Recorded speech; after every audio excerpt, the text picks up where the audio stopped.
tiene que ver con la salida del complejo de Edipo en la maternidad, ¿no? Donde Freud ubica como la salida feliz, entonces la maternidad, para dar un ejemplo. Pero hay muchísimos. Y me interesa traer y también discutir algo que me llama poderosamente la atención, no sé si ustedes también, que es la posición de, yo lo llamaría así, de negación fetichista por parte del psicoanálisis.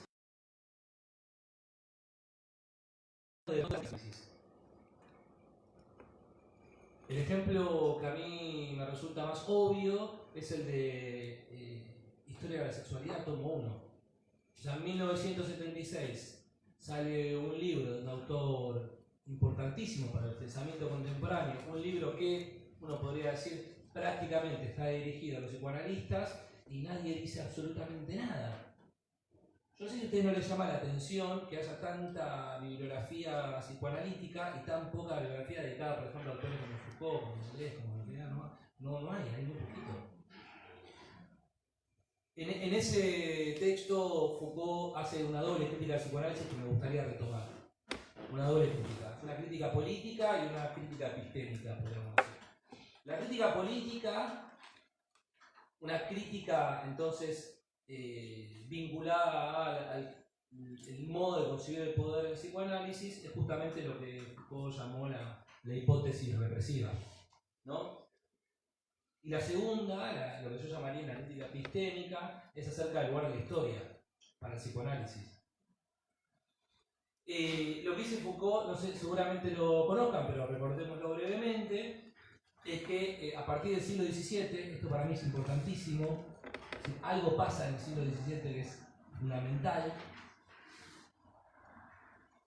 Podemos, al menos tres cosas voy a decir respecto a esto. Surgimiento de la ciencia moderna, un cambio radical en la filosofía a partir del cogito cartesiano, y también podemos decir la instauración de la lógica de la producción del capital. Como va acá el amigo Emiliano, así que me interesa mencionar eso, ¿no? Pero en el sentido de la discusión con respecto al poder, también una modificación en las modalidades del poder. Para decirlo grotescamente, se pasa de un tipo de poder, lo que Foucault llama el poder soberano, a un poder disciplinario.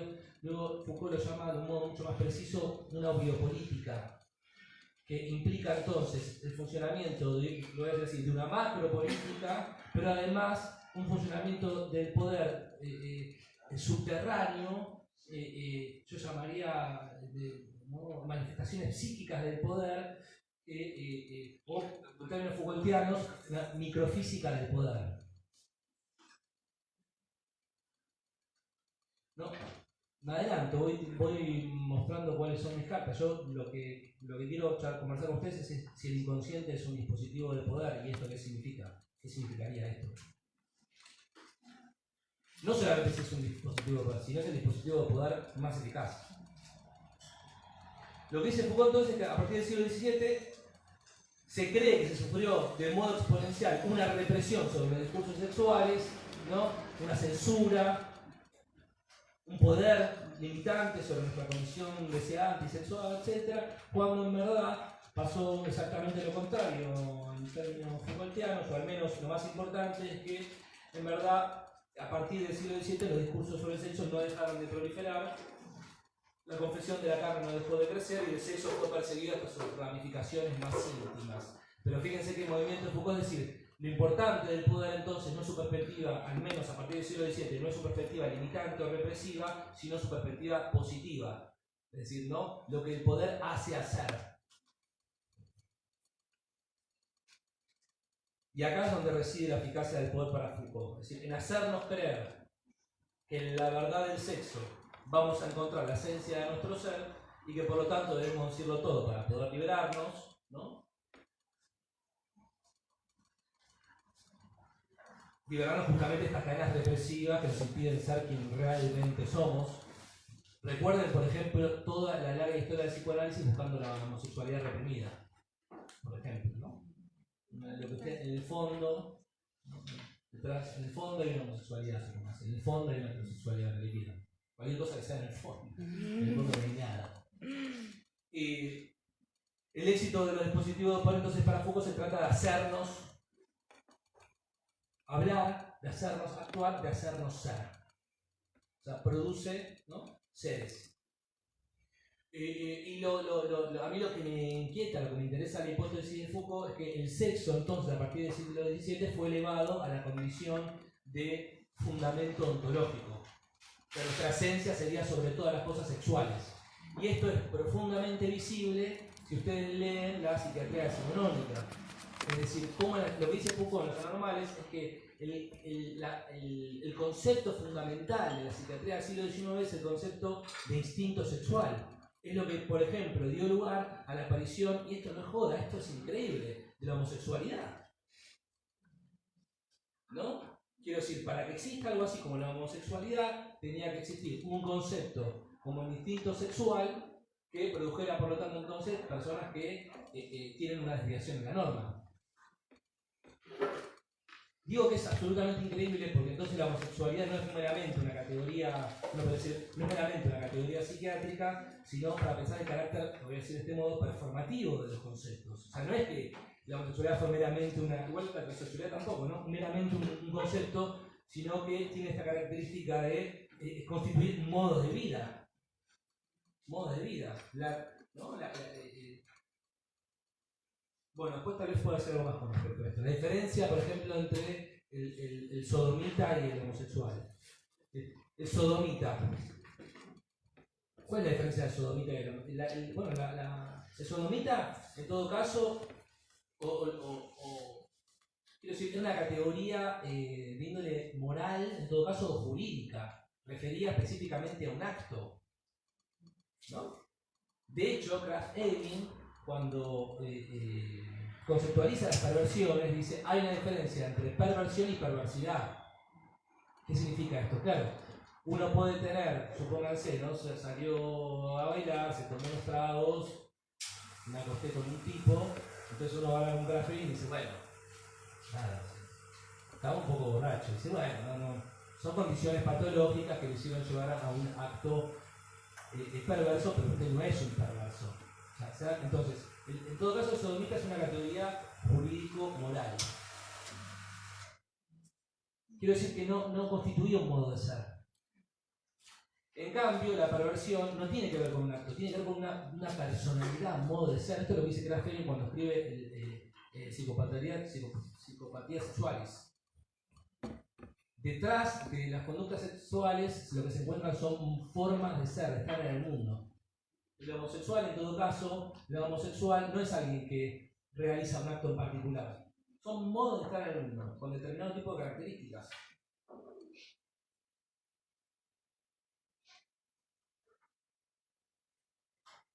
Bueno.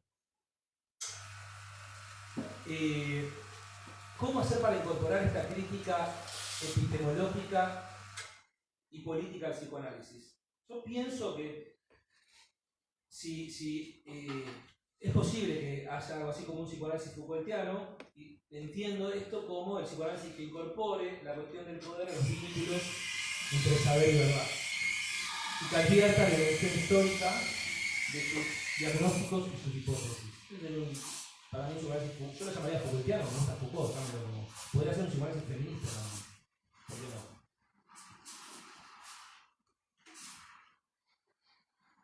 Que incorpore la cuestión del poder y que advierta la dimensión histórica.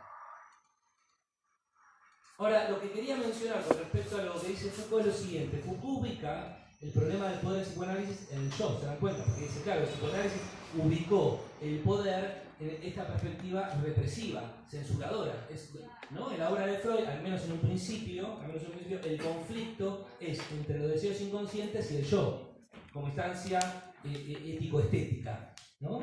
El yo reprime, en tanto que esos deseos inconscientes les parecen feos y malos. Por supuesto que si ustedes leen los casos de estudios sobre la histeria se dan cuenta de lo complicado de la hipótesis que sea el yo quien reprime. ¿No? Es cuando, por ejemplo, Freud interpreta, no me acuerdo qué caso es, a una chica que trabajaba como empleada en una casa y le dice, claro, pero usted está enamorada de su jefe. Le dice, ¿no? Le interpreta eso Freud y ella le dice, bueno, si ahora que usted le dice puede ser que sea cierto, es verdad. Dice, de alguna forma lo sabía, dice ella, muy interesante. Pero yo no soy una mojigata, le dice a Freud. Yo no voy a andar renegando de mi amor. Yo sé que el amor es algo que sucede, no algo que yo haya elegido. Me sucedió, pero ¿cómo usted puede pensar que yo puedo llegar a tener algo con mi jefe? Impecable. Entonces Foucault ubica el poder entonces en esa dimensión. Pero entonces la pregunta podría ser, si pensamos el poder en su vertiente positiva, quiero decir, ¿no? En su vertiente creadora, ¿no podemos pensar al inconsciente justamente como un dispositivo de saber poder? Es decir, una instancia que crea, ¿no es esto el inconsciente? Una instancia que crea modos de sentir, pensar y actuar que se ignoran justamente en tantos saberes no sabidos. Me estoy diciendo un poco de lo que traje, pero no importa, ¿eh? Me parece que está bien. En todo caso, también la pregunta es, yo lo que quiero discutir es lo siguiente, a ver si puedo ser sintético, no ponerme tan pesado. Me parece que hay dos modos de entender en la gana del inconsciente. O sea, de algún modo el inconsciente, por ejemplo, cuando Lacan habla del inconsciente como discurso del amo, o cuando Lacan habla del inconsciente como el saber no sabido, o como el discurso del otro. Si voy a llamar así, una maquinaria, ¿no? Si se quiere, discursiva, hay que pensar bien el problema de discursivo, que entonces constituye determinado tipo de saber, de sujetos, etc. Hay un inconsciente que tiene esta característica. Y después un inconsciente, me parece a mí, más vinculado a las formaciones del inconsciente, lo voy a llamar así, un inconsciente deseante. Es decir, es el inconsciente el que Lacan ubica en las teorías de alienación y separación. Es decir, un inconsciente que da lugar a la novedad, ¿no? Inconsciente del deseo.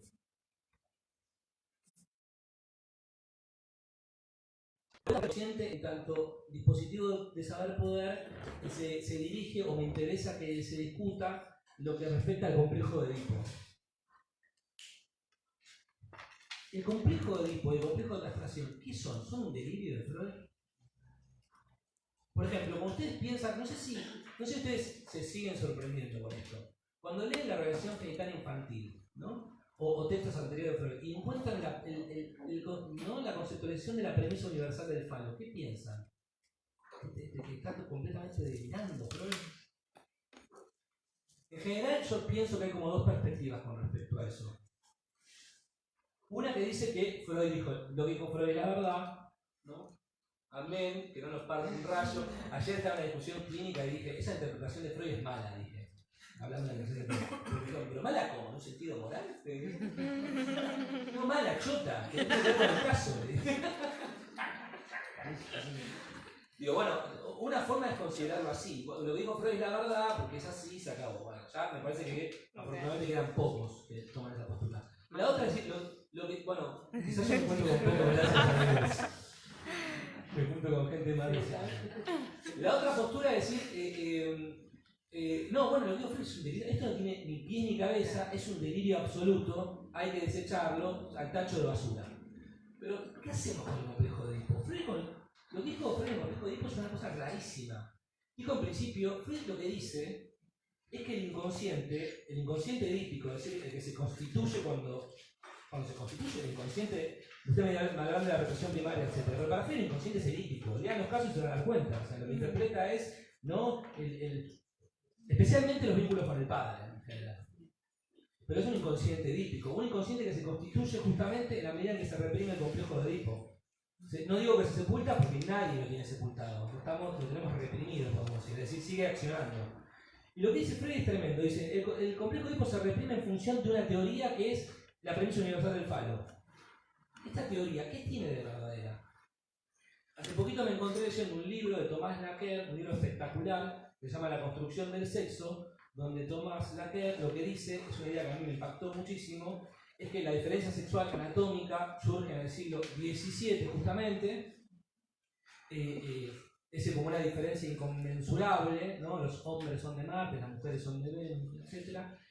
Pero lo que dice Thomas Lacan es que hasta el siglo XVII existía, ¿no?, una teoría de una continuidad ontológica de los sexos, ¿no? Quiere decir, hombre y mujer formaban parte de la misma, de la misma escala ontológica, junto con los animales, los dioses, etc. No eran seres inconmensurablemente distintos, sino que se diferenciaban en función de su nivel de perfección. Obviamente los hombres más perfectos, por supuesto. Y de hecho esto tenía una consecuencia en términos de las hipótesis anatómicas, si se puede llamar anatomía lo que existía antes de la anatomía de Bessal, etc. Me refiero a que a las mujeres les faltaban unos minutitos de calor, no joda esta teoría, y al faltarle calor entonces no les salían los órganos para afuera. Básicamente lo que las hipótesis anatómicas hasta el siglo XVII de las diferencias sexuales eran que las mujeres tenían los mismos órganos sexuales que los hombres, es decir, tenían un pene invertido. Es absolutamente increíble. A mí, yo cuando leí no lo podía creer, es que claro, hay un saber mítico que dice que todos los seres humanos tenemos pene. Lo que pasa es que las mujeres no lo tienen porque no les salió. De hecho, en el libro de Rousseau, por ejemplo, Emilio sostiene que era algo muy interesante, que es algo así como si el género determinase el sexo. Por supuesto que el género es una teoría, es un anacronismo, pero digo, los modos de comportamiento, si era una mujer, pero se comportaba como un varoncito y se comportaba demasiado como un varoncito, le podía llegar a salir el pito.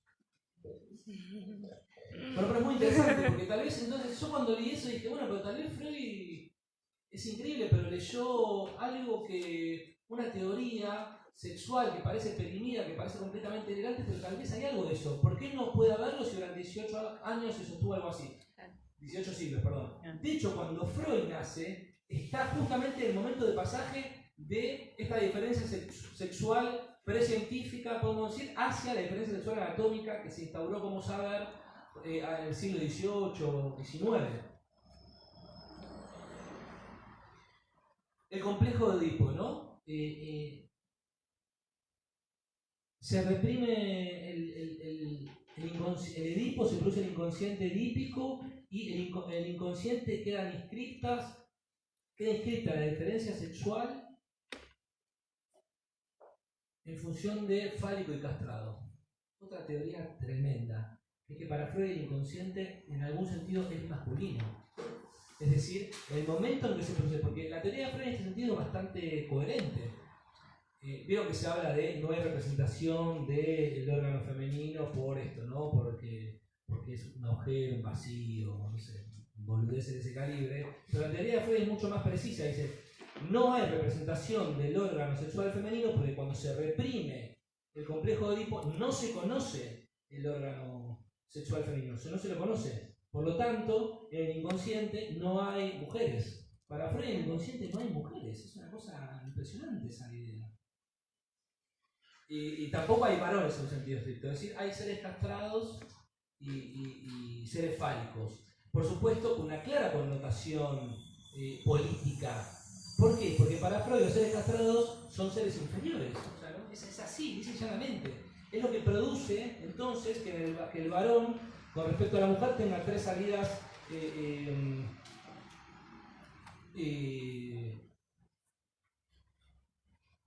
no sé si llaman las típicas, no sé, pero son la impotencia, la homosexualidad y la misoginia.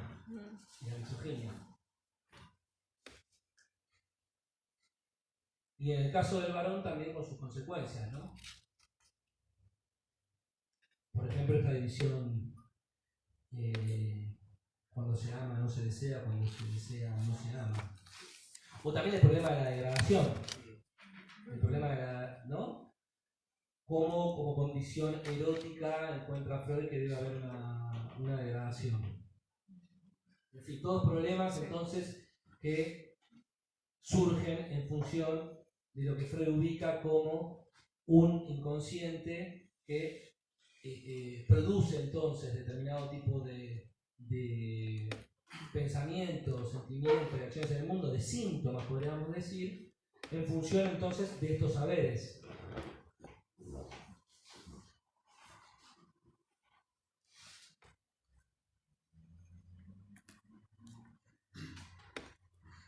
Yo encuentro en Freud, pienso que es una obra profundamente contradictoria. Y no pienso que sea contradictoria contingentemente hablando, pienso que es contradictoria esencialmente hablando. ¿Por qué? Porque me parece que la obra de Freud es una obra de ruptura paradigmática. Y al ser una obra de ruptura paradigmática, ¿cómo decir? Habita en esa contradicción. Es decir, algo así como si Freud diera un paso, diera dos atrás, un paso, pero esos pasos ya son pasos gigantes. Cuando se intenta revisar el problema de la sexualidad en la obra de Freud, uno entra en pánico porque no sé si se hace una revisión medianamente así como rapidita, se va a dar cuenta que el problema de la sexualidad en Freud es un problema casi yo lo llamaría un imperativo epistémico, como que tiene que meter la sexualidad en todos lados, porque fíjense que Freud habla de sexualidad así como una teoría sexual, a veces se refiere así como la teoría sexual, es bastante curioso, pero tiene fácil 10, 15 teorías sexuales. Fácil. Quiero decir, ¿no? Por ejemplo, la teoría de la mala higiene sexual en las neurosis actuales, la teoría del conflicto sexual-moralidad en la psiconeurosis de defensa, la teoría de la perversión polimorfa infantil, la teoría del complejo de Edipo, el complejo de castración, la pulsión, las fantasías sexuales, las teorías sexuales infantiles, son un montón de teorías sexuales y no son... no sé si puedo meter todas en la misma bolsa, por decirlo de algún modo, pero me da la impresión, si yo tuviese que hacer así como una síntesis propedéutica, diría que en Freud como dos grandes capítulos sobre el sexo. Uno vinculado a la pulsión, que es si se quiere, el carácter subversivo de la obra de Freud. No le hicieron falta más que 5 renglones para ser subversivo a Freud. Es decir, afirmar, y aparte con este tono bien freudiano, yo afirmo, ¿no? yo afirmo que entre la pulsión y el objeto no hay ningún vínculo natural. En 1905. Es absolutamente increíble esa tesis. Piensen que si alguien se lo hubiera tomado en serio, no hubiese pasado lo que pasó con el psicoanálisis. Quiero decir, no sé si tuvieron la oportunidad de leer Marie Bonaparte, etc., ¿no? Especialmente todo el psicoanálisis norteamericano. ¿Por qué digo? Porque si hubiese sido tomada en serio la idea de Freud, por ejemplo, no podría hablarse más de perversión, radicalmente hablando. Porque si no hay, entonces, un vínculo entre la pulsión y el objeto, no hay ninguna norma, no hay ninguna versión oficial, como decir así, entonces no va a haber ninguna perversión. Es una idea que, de hecho, Freud en nota al pie dice, el vínculo entre el varón y la mujer es algo obvio, ¿no? Tiene que explicarse. Después agrega, aunque deba suponerse en el fondo un trasfondo químico, dicen, ¿no? Un trasfondo químico. Pero no importa, quiero decir. Por un lado, plantea esta idea de la pulsión, o sea que no hay todo vínculo entre la pulsión y el objeto es contingente. Es contingente. Lo que esa hipótesis, fíjense que implica, de verdad lo digo, tirar todos los libros de Grafein a la basura, todos los libros de Havelock Ellis, no sirven para nada, si parten de un axioma absolutamente distinto. Pero Freud dice eso, pero me parece que no se termina de dar cuenta de las consecuencias que tiene eso. Se ve entre los ensayos con claridad. Entonces Freud tiene este carácter subversivo. ¿Y cómo se presenta la contrasubversión? Por dos vías, entonces. Dos vías que yo llamaría contrasubversivas, que son la del complejo de Edipo y la de la evolución libidinal. La evolución libidinal, porque fíjense que son como dos vías cruzadas, ¿no? La evolución libidinal, que es la que lleva entonces evolutivamente hacia la fase fálica, y ahí entonces todo el conflicto, la encrucijada fálica, la represión, etc. Ahora, ¿en qué medida es contrasubversivo eso? Bueno, la hipótesis evolutiva es contrasubversiva desde todo punto de vista. Desde todo punto de vista. Es sostener que las diferentes posiciones subjetivas tienen que ver con una perspectiva evolutiva. Y la teoría, digámoslo abiertamente, fascista, ¿no? esquizofrénicos están más autoerotismo, narcisismo, ¿no? Según la etapa libidinal. De hecho es muy interesante la idea con respecto a la perversión, porque para Freud la perversión a algún punto es un infantilismo. Son teorías muy complejas esas. ¿Y el complejo de Edipo en qué medida es contrasubversivo? Bueno, y acá es donde yo quiero plantear la pregunta. ¿Me escuchan? ¿Me escuchan? Sí. Sí. Me parece que es contrasubversivo en la medida entonces en que no se repiense, en principio, yo creo que hay que revisar cuál es la pertinencia de estas hipótesis freudianas, pero revisar esta pertinencia en función entonces de un problema de índole histórico-político. Es decir, ¿en qué medida voluntades políticas, porque no queda otra forma de llamarlas así, voluntades políticas, adquieren un carácter libidinal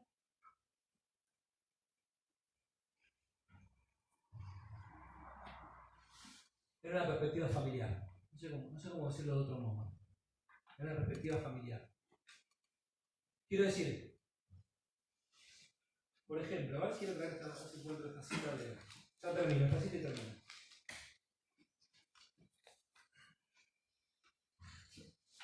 La dicotomía, esta es una cita que traigo de Teoría King Kong, me pareció muy linda. La dicotomía madre-puta está dibujada artificialmente sobre el cuerpo de las mujeres, un poco como el mapa de África, sin tener en cuenta las realidades del terreno, sino únicamente los intereses de los colonizadores. Esta separación no procede de un proceso natural, sino de una voluntad política. Todos los psíquicos políticos, yo me animaría a decir eso. Con esto no quiero decir que todo lo psíquico tenga que reducirse a lo político, pero sí que todo lo psíquico está atravesado por problemas que llamaríamos políticos. De hecho, Lacan, cuando dice que el inconsciente es la política, lo que venía hablando inmediatamente antes es de la diferencia sexual anatómica. Por ejemplo, es muy interesante eso. Me pregunto, ¿en un análisis se trata de analizar los fundamentos libidinales?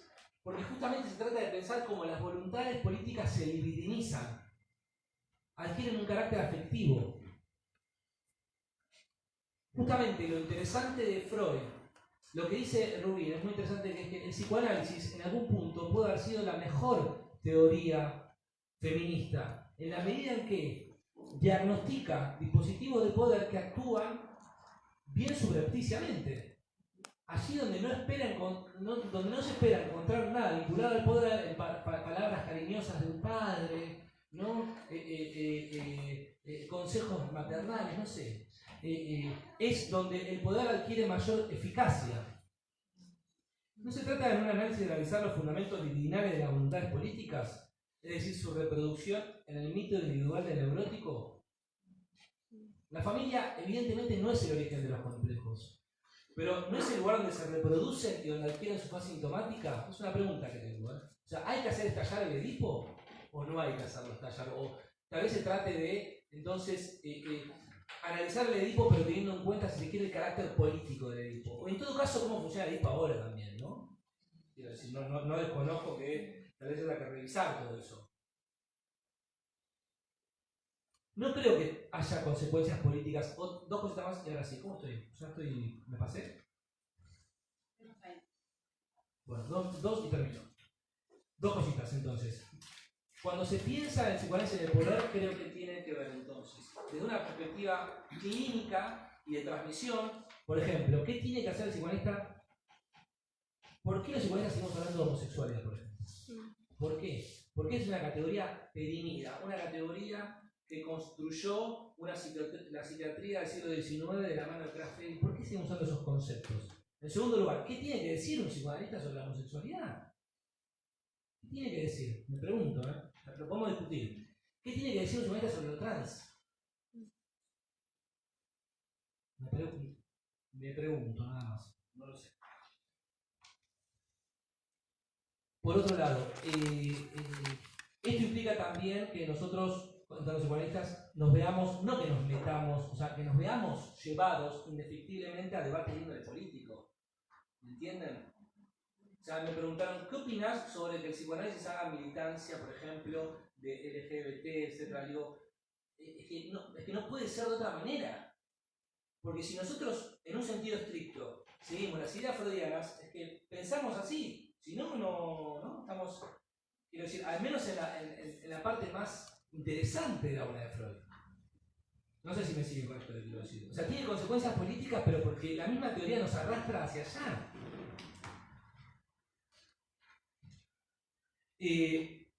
A mí me interesa la pregunta de, porque ¿qué dicen los psicoanalistas a veces? No es que nosotros seamos machistas, es que el inconsciente es machista. Ahora, supongámonos que eso sea verdad, que lo que dice Freud sea verdad, que el inconsciente esté estructurado según términos machistas, que sea un inconsciente falocéntrico. Entonces tal vez Freud no erró en el diagnóstico, sino erró en el modo de concebirlo, ¿no? Es decir, como algo dado, como algo natural, propio del psiquismo humano. Pero si el inconsciente es al menos, en unas acepciones, un saber mítico, un saber no sabido que genera modo de sentir, pensar y actuar, es posible conjeturar, ¿por qué no es posible conjeturar que gravita alrededor entonces un elemento simbólico masculino, que es el falo? Hay que pensarlo bien, entonces el problema del falo. La dificultad freudiana consiste, según entiendo, en creer que estos elementos son propios del psiquismo y no formaciones históricas. Esto lo dice Segato. Vamos a hablar de Segato, que la lincharon en esta semana. La gente está loca. Sí. ¿Por qué se pone así con la cosa de Segato? Le pifió, yo considero que le pifió, pero no tantas cosas buenas que nos aportó. No hay que enojarse con ella tanto, me parece. Bueno, no importa. Lo que dice Segato, por más antigua que sea, sigue siendo histórica. Quiero decir, sigue teniendo condiciones de posibilidad de surgimiento, y si es histórica, entonces podemos hacer algo con eso, ¿no?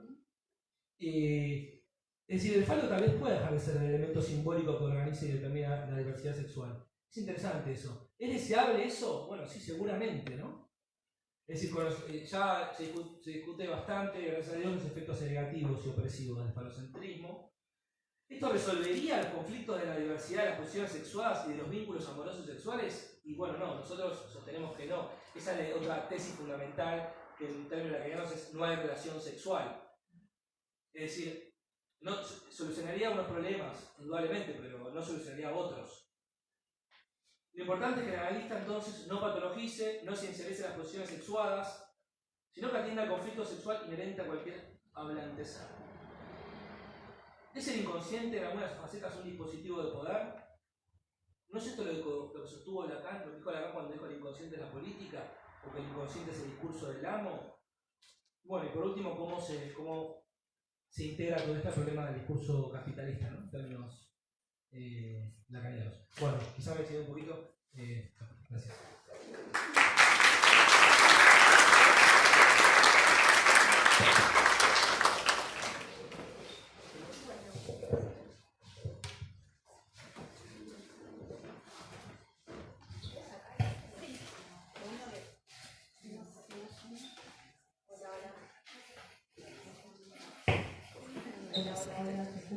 Ahí me llegaron todos.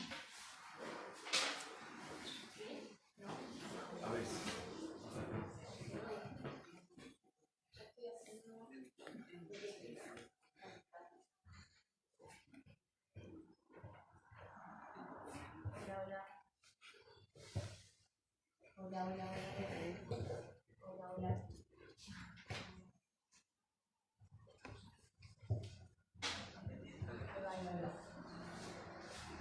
Bueno, voy a aprovechar algunas cosas que dijo Bruno para retomar. Antes que nada, también muchas gracias por la invitación. Me gustan mucho los cuadritos volviendo, muy buenos. Y bueno, por mi parte, sí voy a criticar a Freud. Aprovecho la cámara, si alguien está del otro lado y le molesta, le mando un beso muy grande. Criticar a Freud en el sentido de escribir un libro que lo tiene dibujado en la tapa y que se llama Feminismo Freudiano, o sea, criticarlo en el sentido de servirme de él para ir más allá, para pensar cosas, no solo en el sentido actual, en una época, sino para pensar cosas. Porque sin Freud no podríamos pensar, yo creo que casi nada.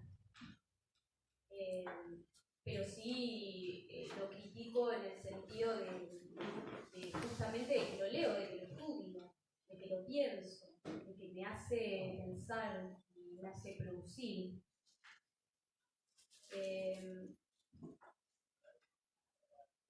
Freud y Lacan han explorado la cuestión del poder en cuanto, podríamos decir, a la simetría que se produce con un paciente, es decir, los efectos de la transferencia, ¿no? Que pueden ir a los textos de la transferencia de Freud, que pueden leer La dirección de la cura, es decir, Freud se preguntaba por qué las mujeres se enamoran de mí si yo soy viejo y feo, ¿no? ¿Por qué mis pacientes se enamoran? Y ahí empieza a dar cuenta de lo que produce la transferencia, ¿no? Lo que a mí me interesa, o lo que me interesa no solo conversar y debatir hoy, sino que también recorre todo el libro que escribí, es que las teorías psicoanalíticas han sido pensadas, escritas y transmitidas por hombres, y que las mujeres, o gran mayoría de mujeres que han escrito y pensado y transmitido, lo han hecho desde lo que esos hombres han dicho, han pensado y han transmitido. En ese sentido es que digo que lo critico a Freud, ¿sí? Porque me interesa pensar, escribir y transmitir, leyéndolo, pensándolo, pero no diciendo lo mismo que el dijo de otra forma, y mucho menos defenderlo, ¿sí? Porque el mejor momento de Freud es cuando él mismo se deja de defender, ¿no? Deja de hacer, digamos, encuentros en los que él trataba de explicarle a la comunidad científica y médica que lo que él hacía era esto, era lo otro, y empieza a escribir y a dejar de agradar a todo el mundo, ¿sí? ¿Por qué digo que, o por qué me interesa situar que las teorías psicoanalíticas, digo teorías, son, dentro del psicoanálisis hay muchas teorías, están escritas y pensadas desde visiones o desde un modelo masculino, ¿sí? De lo que piensan los hombres? Por eso la pregunta ¿qué quiere una mujer? Es una pregunta universalizada y se supone que toda mujer y toda histérica se la pregunta, y a nadie se le ocurrió que esa pregunta era de Freud, de él como persona, que además no se analizaba. Entonces tampoco tenía dónde llevar esa pregunta, ¿sí? Se escribía con colegas, con amigos, pero ¿por qué no pensar que es una pregunta de él personal? ¿No? Bueno, eso fue universalizado y todos y todas creemos que eso es lo que nos preocupa a las mujeres, ¿no? ¿Qué queremos? Y me parece que es una pregunta sumamente importante, ¿qué quiere una mujer? Siempre y cuando tengamos en cuenta que lo que quiere o lo que desea muchas veces ni siquiera está constituido, porque la subjetividad femenina, ¿sí?, se constituye en función de consentir, de amoldarse, de agradar, de consentir al deseo masculino, porque el deseo, según Lacan, y que obviamente digo según Lacan, pero que lo toma de Freud, es masculino, la mujer consciente, hace gozar, ¿no? Por eso es tan interesante la cuestión histérica, porque en la histeria hay un rechazo a consentir, a hacer gozar, a hacer lo que el otro quiere, ¿sí? Y toda esta pregunta, digamos, que me hago en función de por qué seguir leyendo y pensando en función de lo que estos hombres dijeron y pensaron, es una pregunta que fundamentalmente me la hice leyendo a Simone de Beauvoir, ¿sí? Porque justamente es una autora, es una escritora que no era psicoanalista, que era filósofa, que tampoco era feminista, porque lo fue al final de su vida, es decir, El segundo sexo no es un libro que se escribió siendo feminista, pero sí es un libro que ya al comienzo lo que nos va a decir Simone de Beauvoir es que la mujer, o las mujeres, mejor dicho, están pensadas como un hombre mutilado, ¿no?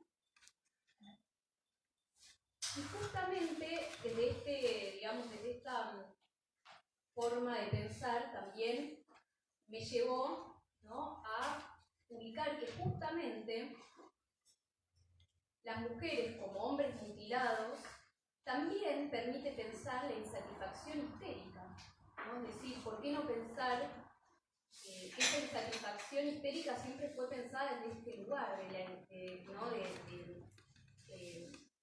la quejosa, de que nada le viene bien, de que nunca está contenta, de que siempre tiene algo para decir? Y en este sentido, volviendo a la cuestión de la crítica a Freud escuchó a las mujeres, claramente, las oía, ¿no? Atendía mujeres de lunes a sábado, 8 horas por día. Al principio, si leen estudios sobre la histeria, Freud iba a las casas, era como una T, ¿no? Se metía en cada casa, por eso también es tan interesante en los casos, porque todo lo que sucedía en el cuarto de al lado, se escuchaba un ruido y veía que su histérica hacía no sé qué movimiento y que entonces tenía que ver.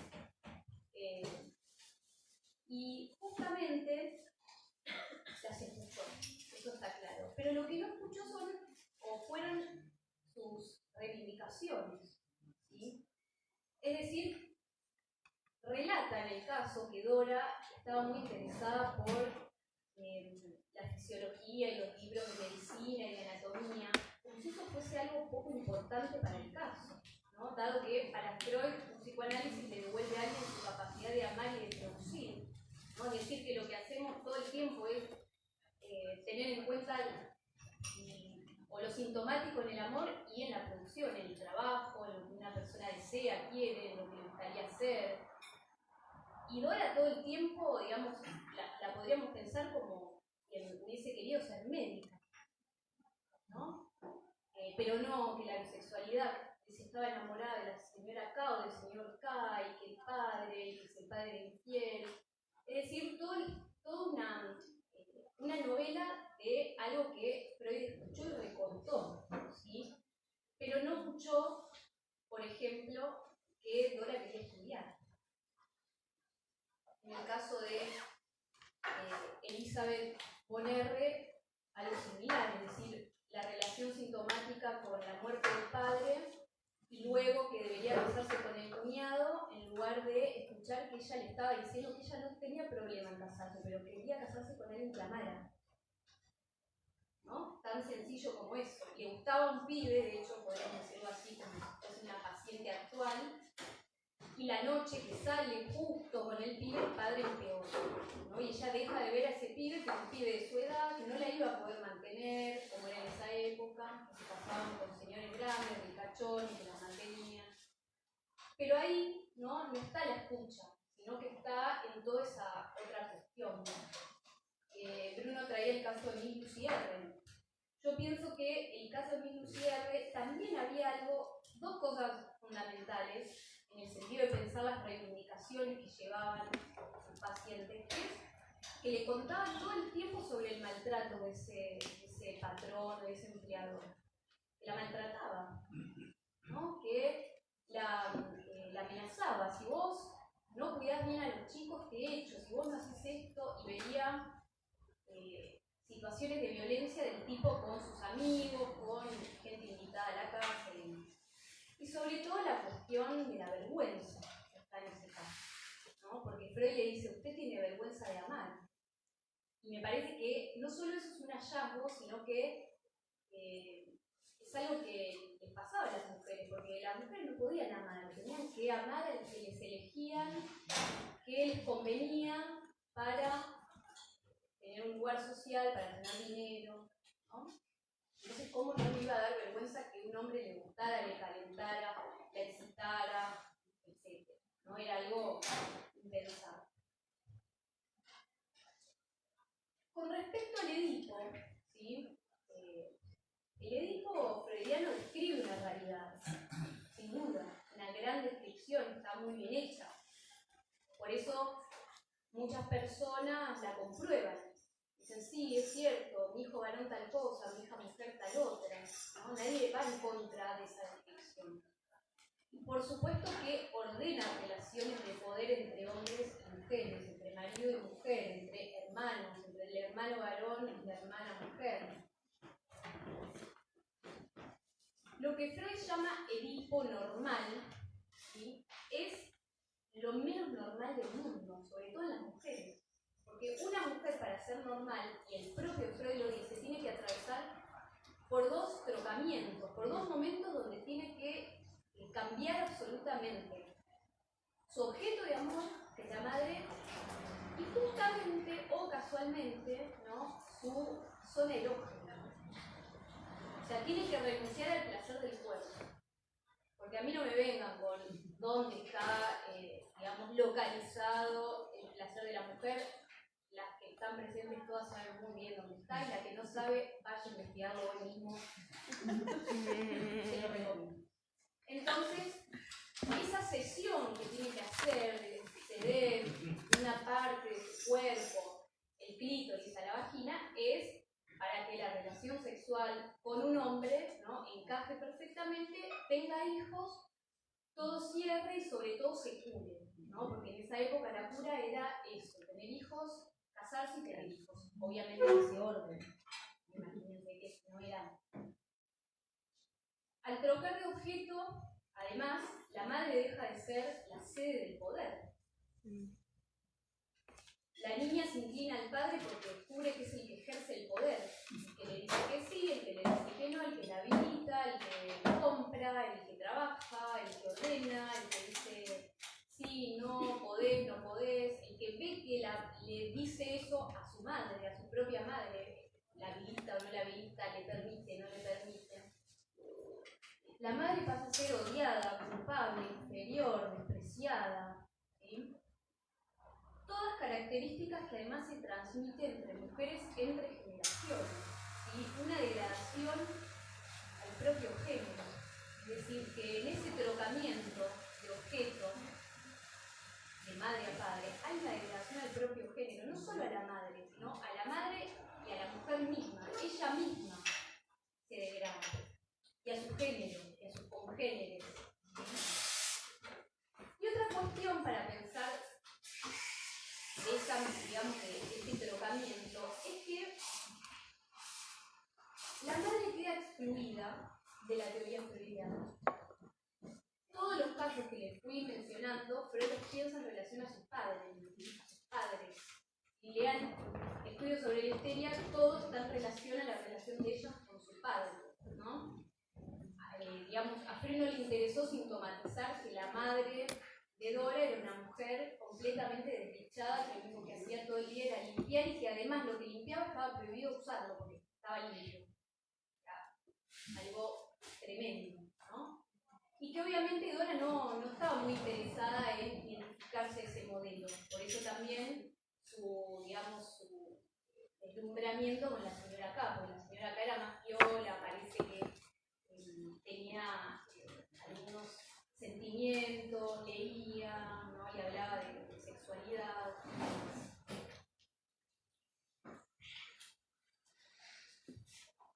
Ni hablar que la histeria, ¿no?, queda muy en relación no solo al padre, sino a una identificación al hombre, a un querer ser hombre, a la envidia de lo que tiene el hombre, en el caso de Freud, la envidia del pene. Y recién a los finales de su teoría, ¿sí?, habla de la relación con la madre. Dice que en realidad las mujeres tienen una relación preedípica y que esa es la relación que luego repiten con los hombres. O sea, cambia radicalmente lo que había dicho para que lo que una mujer busca en un hombre es su relación con la madre y no con el padre. Y dice, bueno, les dejo esto abierto para próximos enfoques, para próximas cosas, un besito, chau, ahí queda. Y la cuestión es que los siguientes enfoques fueron,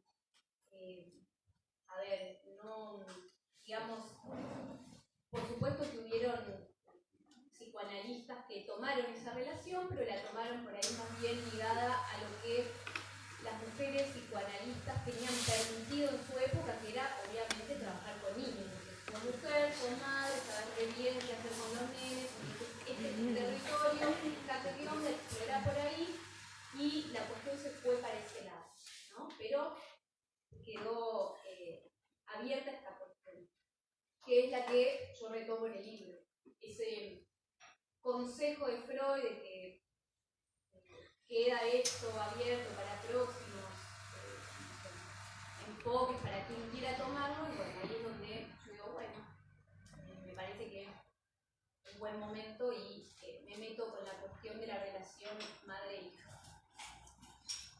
De hecho, uno de los capítulos se llama El superyo femenino es la madre. Se las tiro para que... Bien, y como les decía, el otro trocamiento, sí, que es lo que Freud, el trocamiento del clítoris a la vagina, es lo que Freud va a llamar como el abandonar la actividad fálica. Para ser una verdadera mujer hay que abandonar la actividad fálica. Abandonar la actividad fálica, yo lo entiendo como abandonar no solo la cuestión corporal, que no es cosa menor, como por ejemplo abandonar la masturbación, la exploración, el sentir en esa zona, ¿sí? El reprimir eso, ¿no? Sino también en abandonar la producción, abandonar la creación, abandonar el pensamiento, abandonar cualquier característica considerada masculina. Porque si una mujer tiene o aspira a alguna característica que se supone que es masculina, es usurpadora, roba, es chorra, ¿entiendes? O sea, no se puede. O es masculina, que si sos masculina sos lesbiana, y que además ser lesbiana está mal, o no sos normal del todo, no sos verdadera mujer, etc.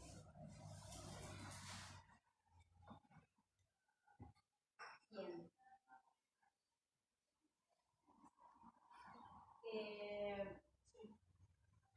En este sentido, también pensaba lo que decía Bruno del pene invertido, ¿no? La verdad que lo dejo así como una discusión, pero me parece más interesante pensar un pene invertido que tener que renunciar, ¿no?, al placer. Porque efectivamente los genitales femeninos producen placer igual que los genitales masculinos.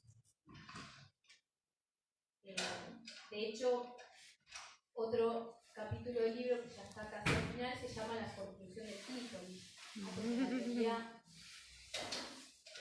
psicoanalítica en general no aparece, por supuesto, por lo que decía Bruno, ¿no? Hace un rato, es decir, que en el inconsciente está la representación de un solo genital que es el masculino. Y nuevamente digo esto, sí, la vagina pensada como un agujero, como algo profundo, como algo que va hacia los interiores, pero también sobre todo los genitales femeninos partidos al medio, como que está la vagina y está el clítoris, y son dos cosas distintas y, bueno, pienso sobre todo que Freud tiene la amabilidad de sacar a la histeria del campo de lo anatómico, ¿no? Se creía que la histeria era el útero migrador, que según en qué parte del cuerpo estaba, había que bajarlo o subirlo, y las técnicas para bajarlo o subirlo eran tremendas, no eran de tortura, y que luego él mismo, en su teoría, vuelve, ¿sí?, a ponerla a la histeria en el campo de lo anatómico. Primero por su idea de Edipo que en las mujeres la castración está consumada. Y una castración consumada no hay vuelta que darle, no hay que pensar que la castración, sí, ya sé que hay castración simbólica, que hay real, o sea, no voy a entrar en esa discusión, pero sí me parece que castración consumada es digamos, la prohibición y digamos, los genitales inhabilitados.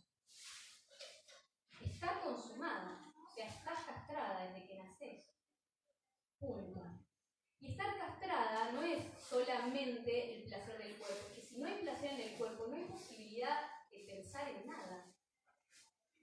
En ese sentido soy recontra freudiana, de que el pensamiento está completamente atravesado por la sexualidad, de que lo primero que nos pregunta, el primer enlace de pensamiento que hace cualquier niño es sobre la sexualidad, cómo se hacen los niños, y qué caos, ¿no?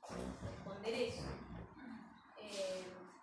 Qué caos, digo, por la represión del adulto, por todo lo que al adulto se le juega, porque en realidad no debería ser algo tan tremendo de responder.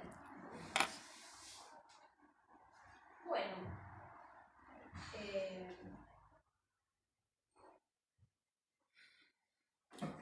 creo que podemos abrir el debate, ¿no?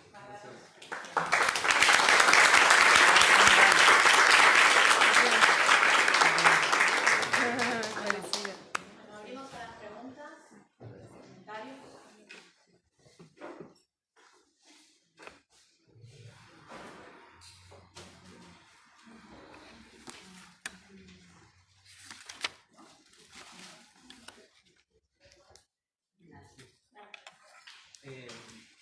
Escuchándolo a ustedes, se me ocurría cómo el psicoanálisis y distintas teorizaciones de Freud han sido atravesadas por su época, o sea, como, con las cuestiones del Edipo,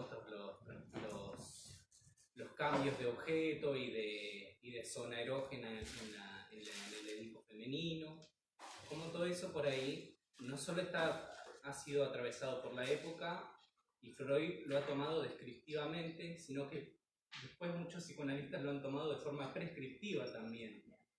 Entonces, muchas décadas después, eso fue trabajado como lo que debía ser y lo que debía esperarse en un análisis, en un tratamiento, tanto de un adulto como de un niño.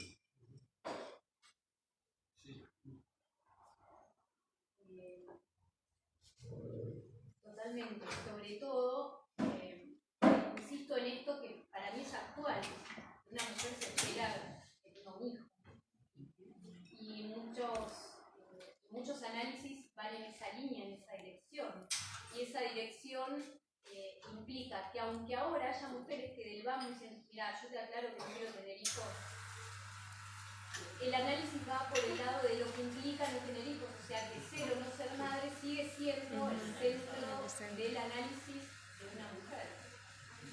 Y con respecto a la época, yo tengo mi discusión también, porque en la época de Freud ya había feminismo, de hecho él le dedica pies de páginas. Claro. Por supuesto, y él habla de los hombres feministas y de las mujeres psicoanalistas. Porque los hombres que estaban en contra de su teoría de la menstruación femenina eran feministas, los famosos feministas. Y las mujeres que estaban en contra eran analistas, mujeres que deseaban el pene, o masculinas. Eso está en un pie de página que también trabajo en mi libro, parezco una vendedora de América. La joven homosexual, como dice una joven vivaz, inteligente, perspicaz, inquieta, era una feminista. Lo que, bueno, hablo fuerte. Sí, escucho. Y lo que habría que pensar cuáles son las prescripciones actuales, ¿no? Tal vez uno podría decir, bueno, ya está bastante, en algún punto, bastante admitido que tal vez no sea un final feliz necesariamente que una mujer sea madre, pero por ejemplo, por poner un ejemplo que se me ocurre rápidamente, y lo tomé nota, por ejemplo, el problema del goce femenino. Ahí tenemos, me parece a mí, un concepto para revisarlo, ¿no? Porque tomó también un carácter así, ¿no? De ideal de salida, donde dice una mujer que debe gozar femeninamente, que nadie sabe bien qué carajo es, nadie volvió para contarlo, como se dice. No se puede decir. Bueno, hay un concepto. Y después mi pregunta con respecto a la psicoanálisis en la actualidad también tiene que ver con todas las posiciones sexuadas en tanto categorías clínicas. Claro. O sea, todavía vamos a sostener las posiciones sexuadas, también como categorías clínicas. Hay un problema tremendo ahí. Me parece un problema importantísimo. ¿Qué opinan ambos del concepto de estrago materno? Yo opino muchísimas cosas. Están en mi libro. Por supuesto. Ay, por suerte ya tengo el mío.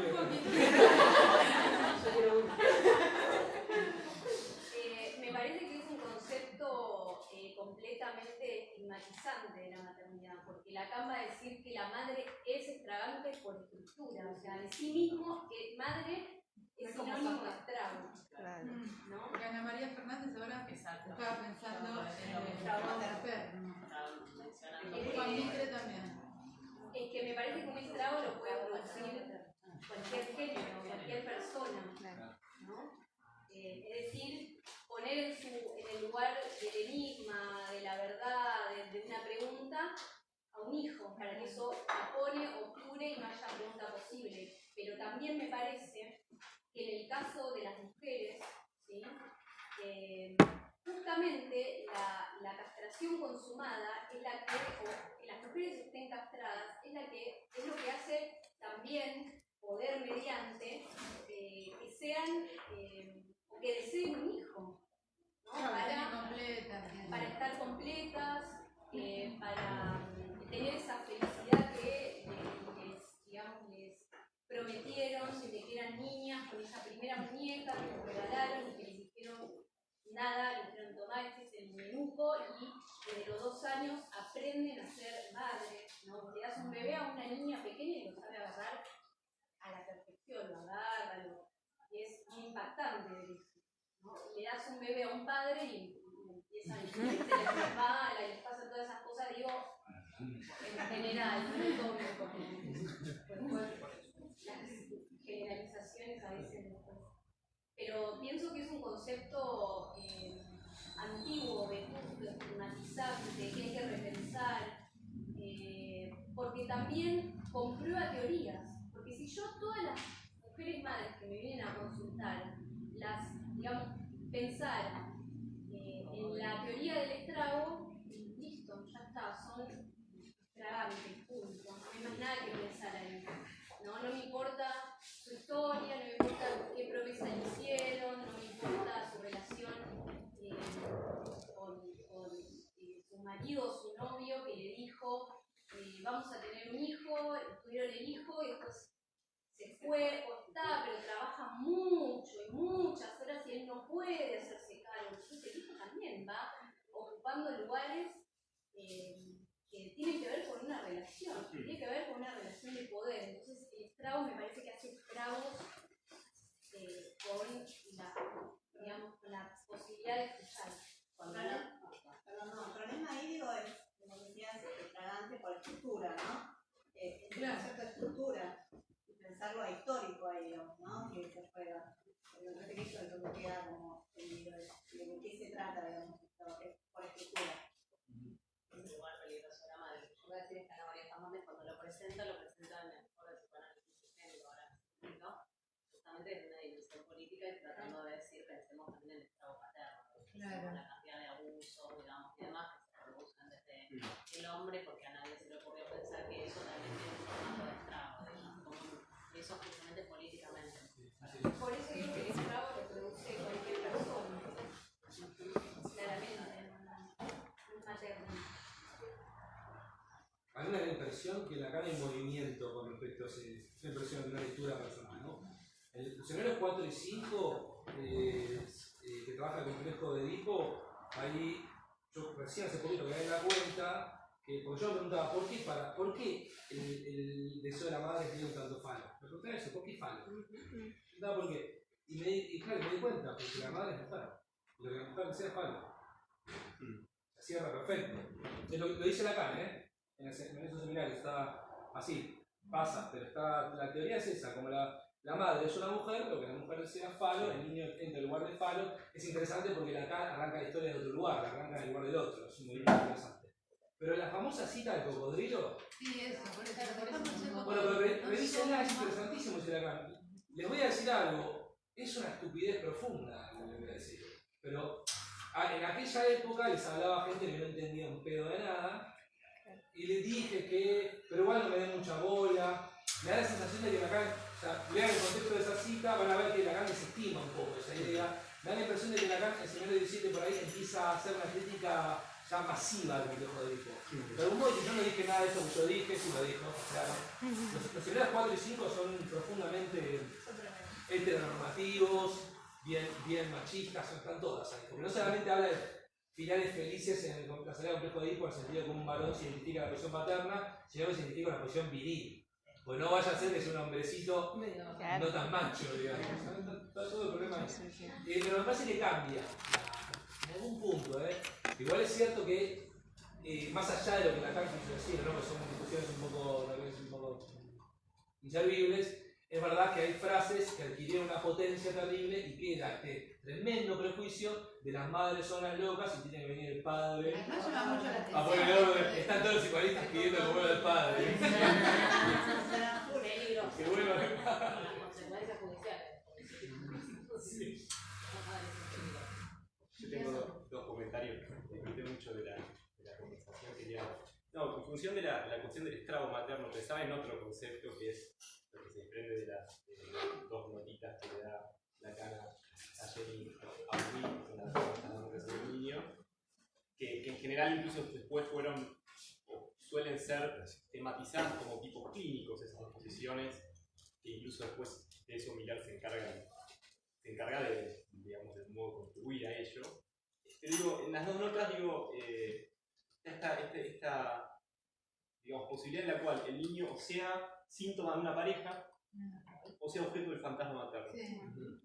Y hay un problema porque, sí, si uno quiere ponerse a confirmar y ver madres que ponen a su hijo en el lugar de objeto de ese fantasma, bueno, por ahí las va a encontrar eventualmente. No es que, digamos, quienes trabajamos o intentamos hacer, entre otras cosas, la clínica con niños es quizás el territorio o el recorte en donde el psicoanálisis no ha superado su oficio de educar y de gobernar un juicio, lo vamos a entender, ¿no? Pero digo, hay un problema en ese agregado de objetos maternos, porque uno comprueba finalmente que el fantasma, digamos, de alguien que uno ubica como lugar de madre, está maternando, digamos, no tiene que ir ninguna clase de esencia que lleve a justificar que no haya niños entrampados en otra clase de fantasmas detentados por otra clase de personas que no sean madres, o mismo en situaciones clínicas donde uno comprueba que hay ahí una señora, mujer, que está maternando, que está ejerciendo o que está ubicando a ese niño, niña en una relación, digamos, de responder, digamos, a algo donde hace falta. También hay un padre, si es que hay, o hay un señor, o si no lo hay, de algún modo está ahí brillando por su ausencia, que está contribuyendo a esa. Entonces, hay un agregado que se ha repetido, se ha reproducido ad eternum, para pensar la clínica con niños, digamos, que va en esta misma línea de la idea del estrago materno. Es decir, son todos refritos, digamos, para simplificar una experiencia que es mucho más compleja, ¿no? Y yo quería comentar, bueno, digamos, me hiciste pensar cuando dijiste lo lo tiraste como cuestión hacia el porvenir, ¿no? De la idea de estas relaciones entre inconsciente, sexualidad, o sea, el inconsciente sexual, y cuando introdujiste, bueno, el consciente de la política, ¿no? Porque está bueno lo que hiciste en el sentido de que vos primero dijiste, bueno, el inconsciente es como discurso del amo. Y es cierto también, y esto es lo que quería hacer, que muchas personas que se, digamos, autoperciben como psicoanalistas, por decirlo de esa manera, su concepción sobre la política es una concepción que deja mucho que desear, ¿no? Es decir, la política pensada como, o cualquier fenómeno llamado de corte universal, pensado como el discurso del amo, justamente, lo político desde una lectura estrictamente avasallante de la singularidad, lo político, o mismo el constructo de discurso capitalista utilizado, digamos, de formas totalmente acríticas o disímiles o digamos, medio fetichistas en el sentido en que sirve para todo, ¿no? Digo, por ahí en una de esas está bueno lo que vos traes, o el intento que haces de pensarlo desde Foucault, ¿no? Porque en una de esas el problema es que cuando se piensa a lo político en psicoanálisis, se está pensando una lectura de lo político que realmente es básicamente, o por lo menos que se apoya en categorías para pensar lo político que son o mismo netamente centrales y poco ligadas a la diversidad de los hechos políticos que estamos viviendo en el mundo, digamos, unas concepciones incluso muy pre-siglo XX incluso de lo político, ¿no? O categorías para pensar lo político, o mismo para hablar en términos de masa, ¿no? Digo, como una lectura muy burda, digamos, ¿no? Digo, no de gente que sea burda, sino, digamos, un contraste por ahí con gente con mucha lectura en otros ámbitos, pero con una digamos, ínfima, digamos, problematización en torno a lo político. Entonces, por ahí, si en una de esas, el problema estuvo en pensar que en lo inconsciente es lo político, llevarlo a un plano más bien del orden digamos, el problema no estuvo en qué se entendía o qué se entiende por política en esa concepción, ¿no? Vos ubicabas estos atolleres, bueno, no hablamos dijiste la militancia, la militancia del psicoanálisis, los psicoanalistas militando, no sé, el LGTB, o lo político en términos que hay que aclarar, no es lo partidario, o sea, hay como una ausencia de producción, ¿no? Que por ahí Foucaultianamente está bueno pensarlo, y que no obstante también, con esto cierro, también hay que pensar las limitaciones de Foucault, de cómo piensa la política y el poder, digamos, ¿no? Porque es cierto que la concepción Foucaultiana del poder,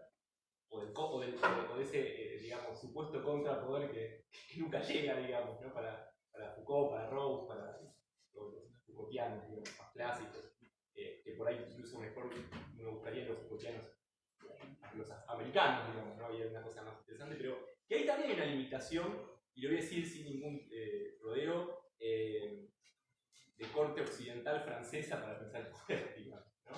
En donde por ahí hay que pensar, a ver si en definitiva lo que podemos producir psicoanalistas argentinos, latinoamericanos, como queramos llamarlo, ahí, digamos, por ahí tenemos incluso algunos andamiajes simbólicos más interesantes, ¿no? No porque no haya que leer a Foucault, que es crucial, ni a Freud, ni hablar, ¿no? Pero, sino que lo político, digamos, claro, hay una, la colega que dije, post-colonial, digo, no sé si es por ahí, pero lo político tiende a ser psicoanálisis de modos muy... Habría que leer un poco más de ciencia política, por ahí de filosofía política, no digo que yo lo haga, ¿no? Pero digo, que ahí por ahí lo inconsciente de la política o lo inconsciente de la política tiene ahí como una potencia por ahí que está, o que se ha allanado de modos como muy poco potentes, ¿no? Para pensar lo político y para pensar la política del psicoanálisis. Bueno, gracias. No, por favor. Con respecto a lo de Foucault, una cosita mínima. Sí, tengo la impresión de que hay que arrancar por ahí. ¿Entendés? A punto de comienzo. Porque tenemos un autor fundamental en lo que respecta al pensamiento sobre el poder, especialmente porque nos está diciendo, che, tengo algo para decirles, a ver si alguien agarra la pelota, como si se la toma, te la pateo, o sea, algo. Bueno, me parece una buena, ¿no? Un buen lugar para arrancar. Pero lo que pasa es que después se arma un tremendo lío para mí, porque todos los niveles de lo que implica la dimensión política. En principio está justamente, ¿qué significa que el inconsciente sea la política? Bueno, para mí, por un lado, toda la dimensión de la perspectiva del inconsciente como dispositivo del saber poder, o tecnología del saber poder, etc. Y cómo influye eso entonces en el ámbito clínico, punto uno.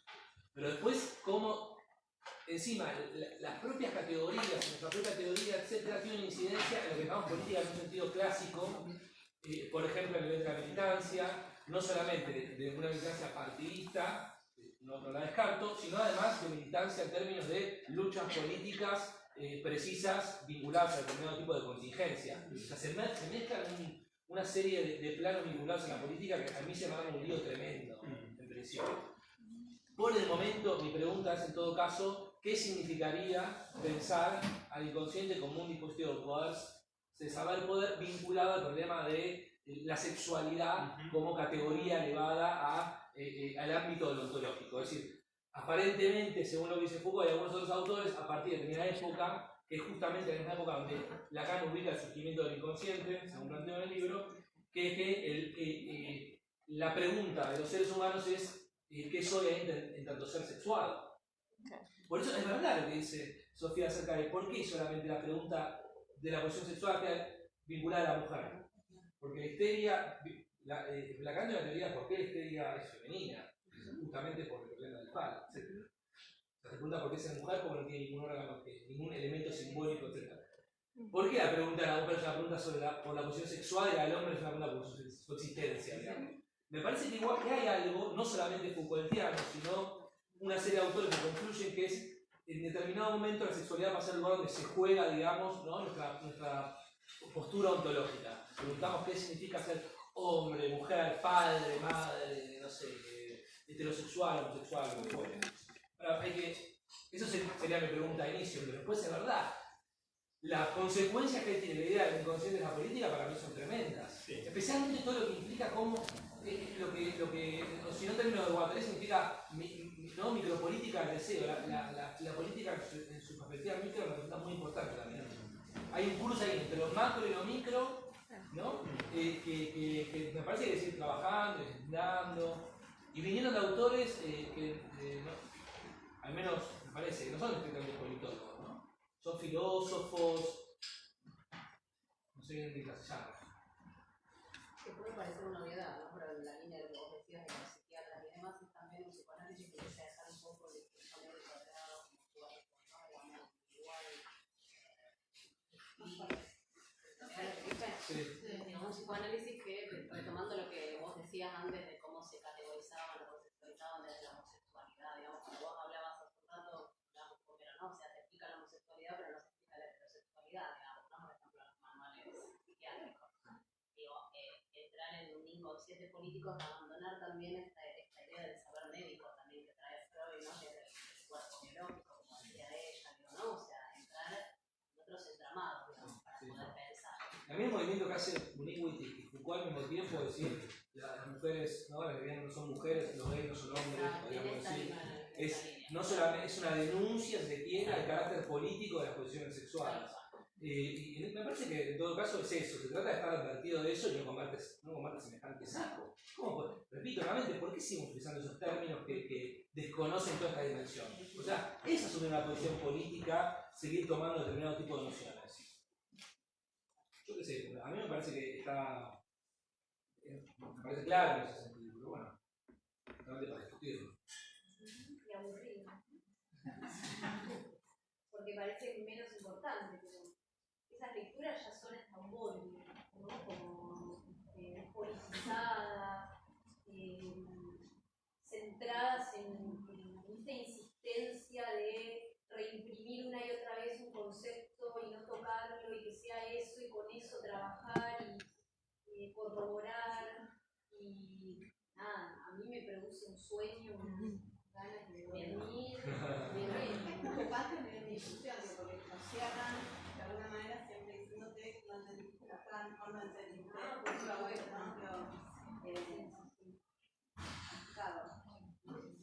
Totalmente, sí, esa es una respuesta muy común que le han dado sobre todo a las mujeres feministas. No, bueno, no, me parece que vos no entendiste. Esa anulación de saber de las mujeres. Totalmente.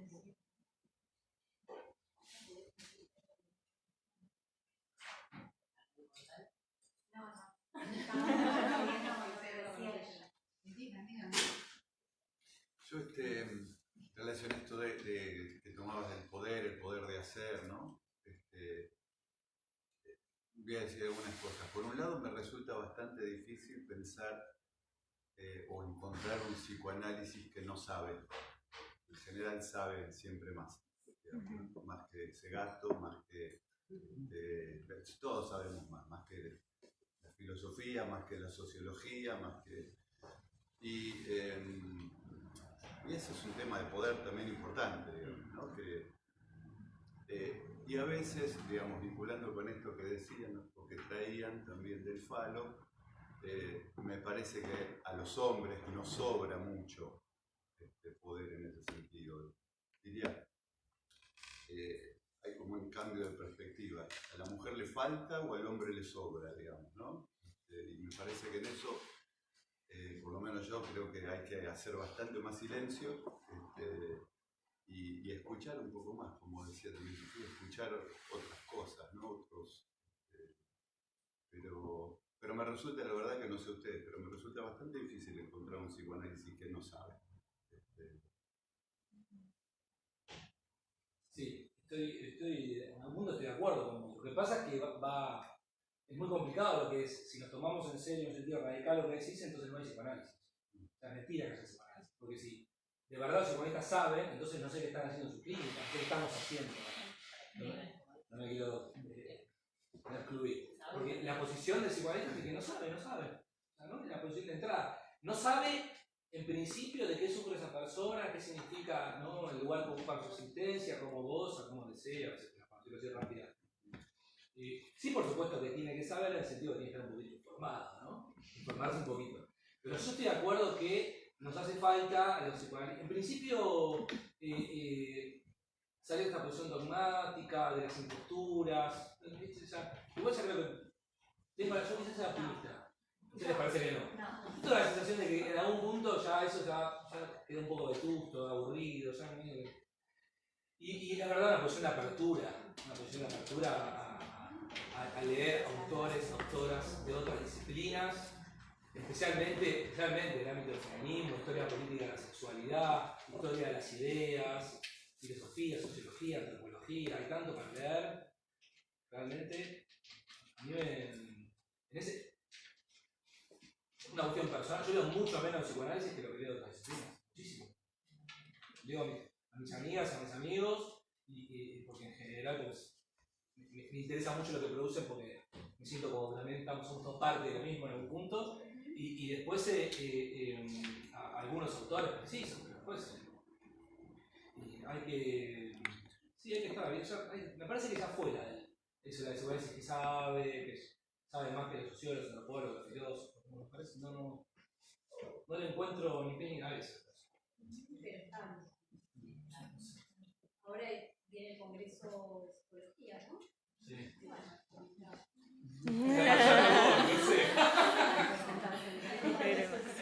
Yo digo, yo no voy más tampoco, pero iba. Y era picante, digamos. El patriarcado no es el nombre del padre, ya que gente, el cuerpo, ¿no? Como que exagerada por plantear algunas cuestiones. Están nerviosos, pero más allá de los nervios, creo que sí, que todavía hay un anclaje a una lectura heteronormativa, despolitizada, ortodoxa. Pero viste que dijiste es muy interesante. ¿Por qué se ponen así? ¿Vieron el lenguaje inclusivo? ¿Vieron el lenguaje inclusivo que habrá gente que está en contra de la RA, esas boludeces tremendas? La RA dice que está mal, como si a alguien le importara hablar bien. Pero después está el tema que a mí me llama la atención, es que cómo alguna gente se ofende, o sea, le toca una fibra. Sí. Ese es el punto para mí de interés. Justamente que no se trata meramente de ideología, como para decirlo así rápidamente.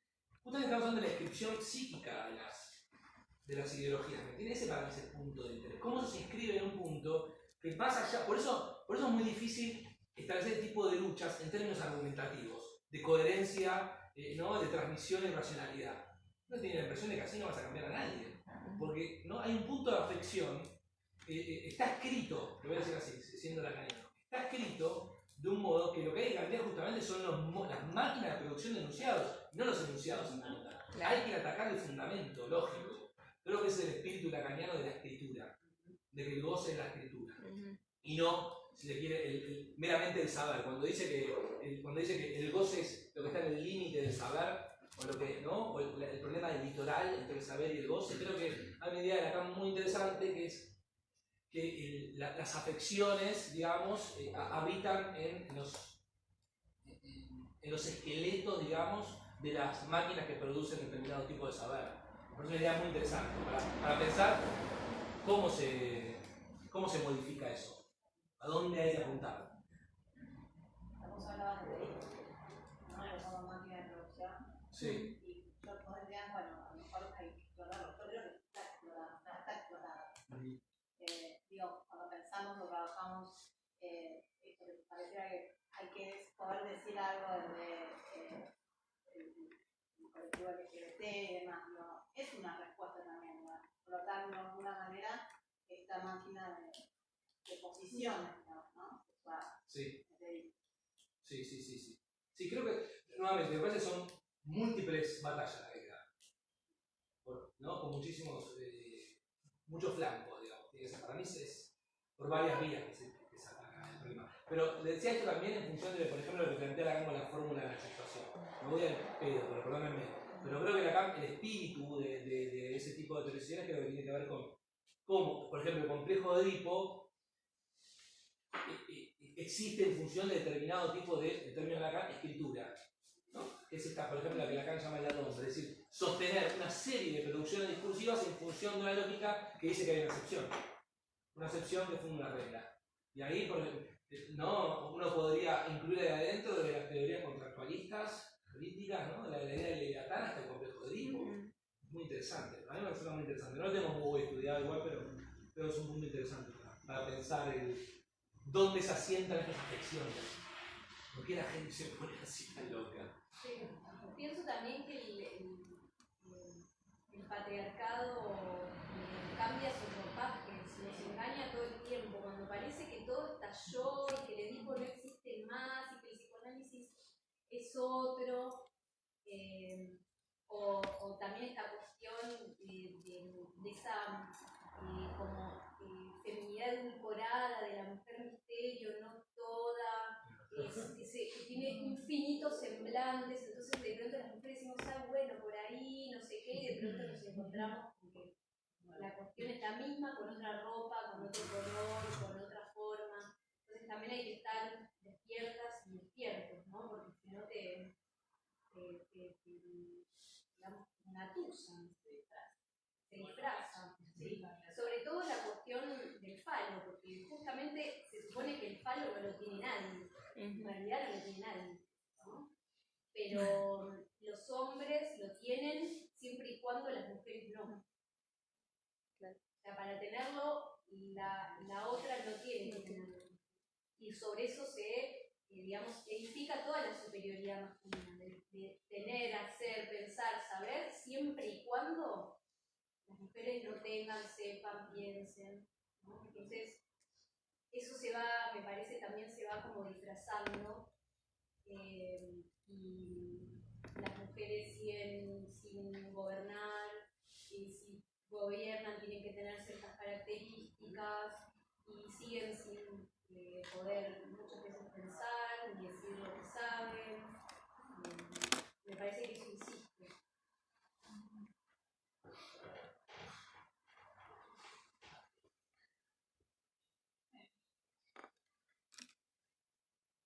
¿Otra pregunta?